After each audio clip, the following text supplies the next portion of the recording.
Make Thick My Blood. A detective Luca Meroni crime thriller. The Rome Trilogy Book 3. Written by Tony Viola. This audiobook is narrated by Digital Voice Aida, courtesy of 11 Labs. Prologue. Long Bay, Willikies, Antigua. Saturday the 6th of October, 2018. Butterflies danced on the waves. In the cove, a pelican plunged into the crystal blue waters. The sun blazed, and all the colors of the Caribbean radiated in his glory. He watched a frigate bird on high and reached out his hand to the azure void. Touching God, he felt the heat of her bronzed skin. The smell of her tanning oil was intoxicating, like the rum in the glass that he held to his lips. At once she leapt from the sunbed and skipped into the sea. Laughing, she turned and waved. They had been through a lot together, battled against organized crime, dethroned a Camorra crime boss, unmasked a psychopathic priest, fought the enemy lurking within, and they had won. A hollow victory. Now they were free. A friendship consummated.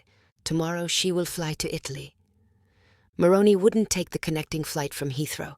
He had lost everything in Rome. There was no going back now. Time to reinvent himself. Chapter 1. Il Messaggero. Monday, 14th of May, 2018. Brutal attack. News reporter in a coma.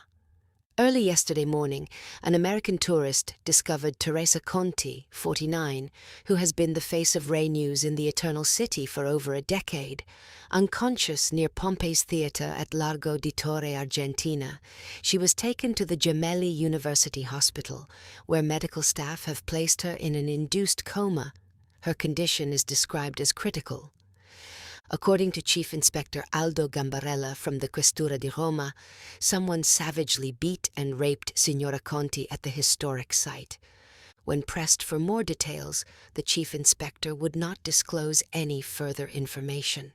Matteo Simone, a local resident, observed the police and emergency services. He said, "I saw the victim. I didn't know at the time it was Teresa Conti being taken away on a stretcher.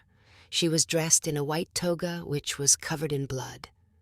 The attack follows recent reports of 2 victims being found bloodied and distressed at the Roman Forum. Asked if the assault was linked to any other attacks, all Chief Inspector Gambarella offered was a terse, "No comment."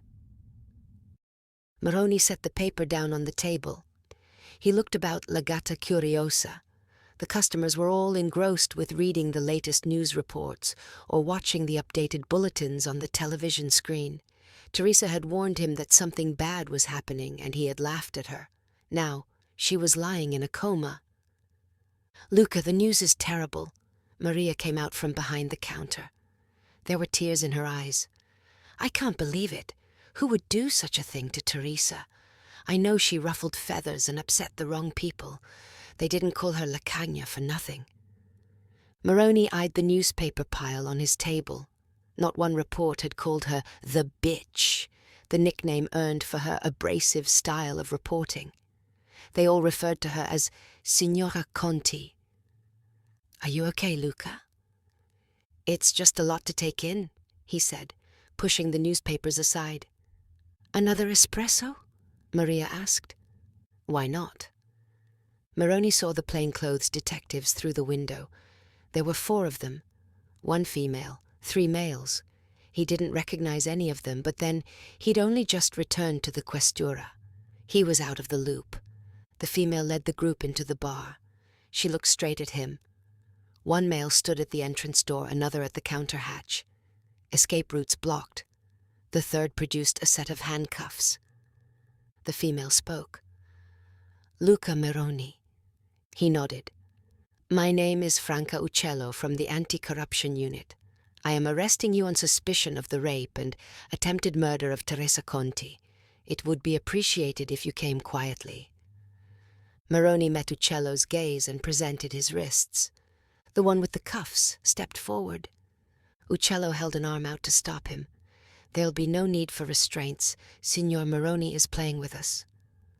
I may be on sick leave, but I am still a detective. Uccello pulled the corners of her mouth down and shrugged.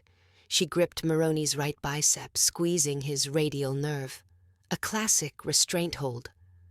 Not for much longer, I suspect, Signor Meroni.